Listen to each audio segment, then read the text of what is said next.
Okay, I think we'll get started.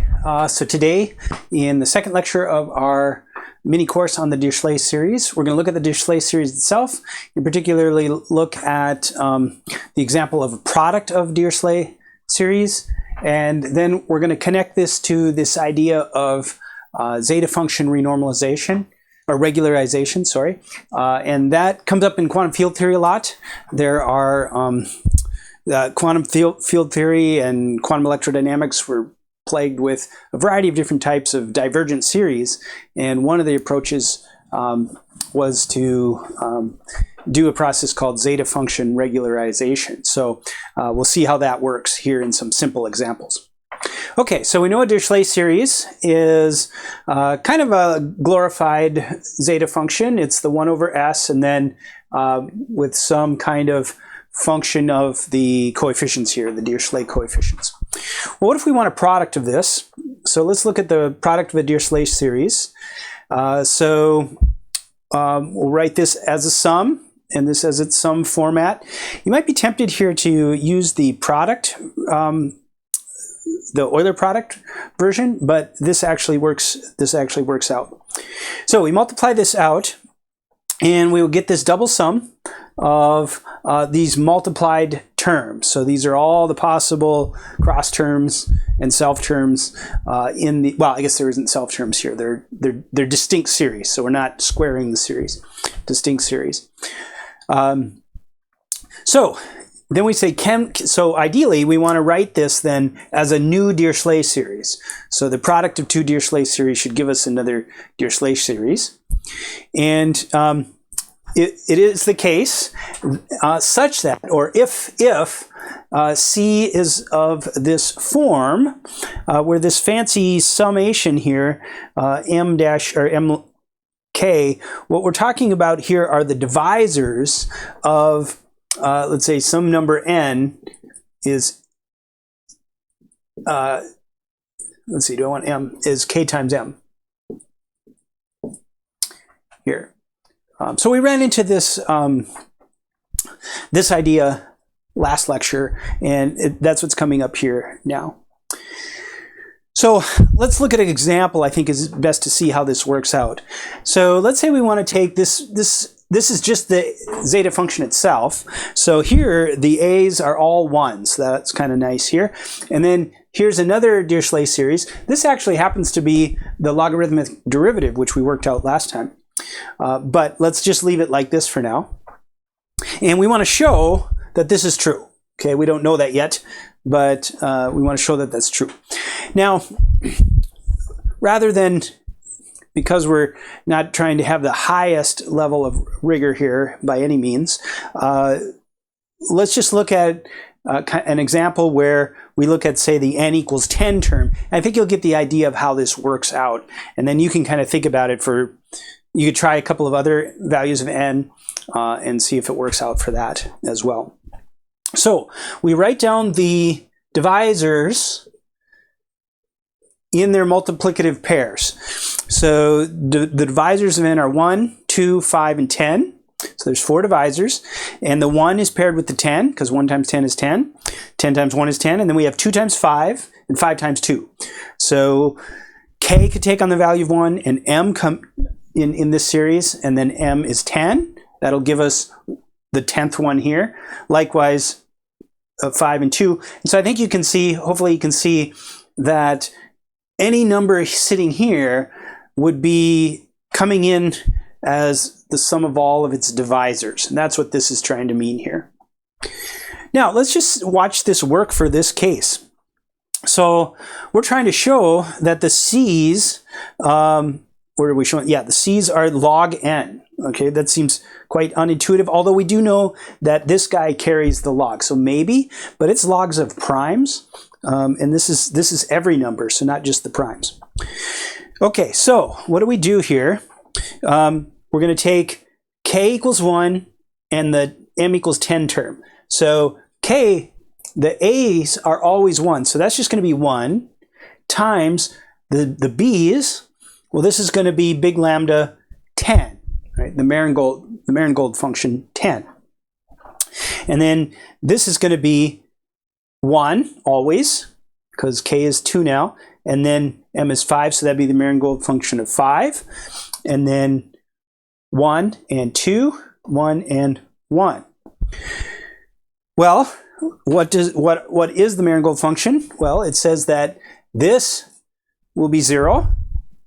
This will be log 5, right? Because 5 is a prime number. This will be log 2, because 2 is a prime number, and then this will be 0, because it's 0 for 1. And so what do we have here? We have log of 5 plus log of 2.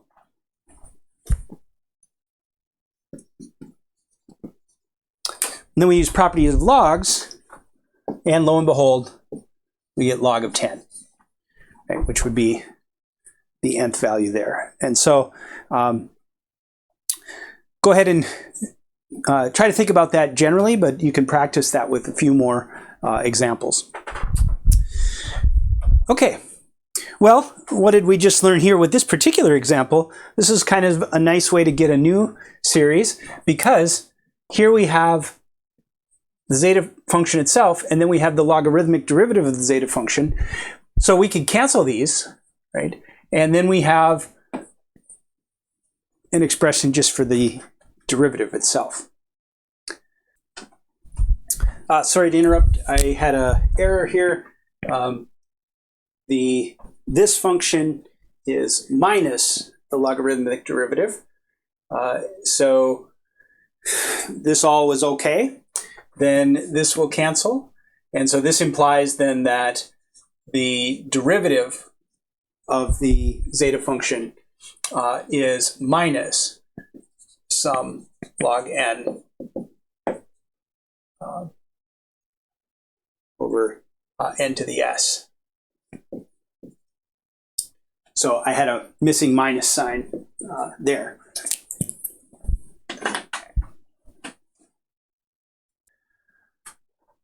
Okay, well, let's move now. So that kind of closes that for the Dirichlet series. But let's look now, come back to the zeta function for a moment, and then we'll get to another Dirichlet and look at this idea of regularization. So let's consider now this series here. This is a divergent series, no doubt about it, right? 1 plus 2 plus 3 plus 4, it's just the sum of the numbers. So yes, of course, it's divergent, but can we make some use of it? And it turns out we can, kind of amazingly, we can make some use of it by this idea of analytic continuation. So we're saying, okay, some kind of physical property is represented by this summation. But in the region where the summation converges, it overlaps with the zeta function. So the zeta function and this series are both analytic functions, and they overlap in that region. So that means they're the same. And then outside of the region, of course, you could have a whole bunch of different functions that would then recover the series. But we're going to say this zeta function, we're going to extend that back out of the region of the series and say that maybe that is the fundamental thing that represents this physical quantity, and not so much the series itself. And perhaps, if we get lucky, we can use the zeta function rather than the series. And then, of course, you check with nature, and if it's jiving with nature, then it's a method that we can use. Of course, dangerous, because we're playing with these infinities and always needing to be checked against nature. Okay, well, let's try this. Let's just take this and write it like a zeta function. And in order to do that, we would have 1 over n to the minus 1. So this is s now. S equals minus 1. And then let's stick that into the zeta function. And you can just look up or use Mathematica or whatever to figure out the zeta function of minus 1. And it's negative 12. So you might hear people saying, oh, the sum of this is negative 12. Well, of course it isn't. It's divergent. But under analytic continuation to the zeta function, it can be represented as minus 12. And if that works in the theory, then that works as a representation for this series, whatever that is representing physically. A couple of things. Zeta, if A is a member of the integers, counting numbers, I guess. If A is a member of the counting numbers, so 1, 2, 3, 4, then n to the 2a is going to be some zeta of an even number, which is 0, a negative even number, which is 0. So those would sum to 0. And then cubed term here, minus 3, that happens to be 1 over 120. I think minus 5 is 1 over 256, and so on. So those are not 0. Those are actual numbers. They decrease in their value, though, as you go to higher powers here. Sort of the exact opposite that's happening here. If this is divergent, this is certainly divergent, right? It's even more divergent. But the number, let's see, I think this might be minus. You can check that. I think I might have missed a minus sign. Okay, let's look at the Dirichlet, this Dirichlet eta function. So this is a special Dirichlet series. We won't use the notation d. If we would, it would be ds, and then it would be minus 1 to the n plus 1. So the a terms are minus 1 to the n plus 1. So just an alternating plus minus, plus minus, plus minus as we go. Now let's consider this. So it seems like a wacky idea, but let's go ahead and let's subtract that from the zeta function itself. So let's just take zeta of s minus eta of s, and we can write that like this. So here's our zeta of s, here's our eta of s. Now look what's going to happen here. This is alternating, it's negative, so there'll be time, every other term, this will cancel itself out, right? And then every other term, it will add to 2. So we can redo this sum as picking up only the terms where that's active, right? So it'll be every other term.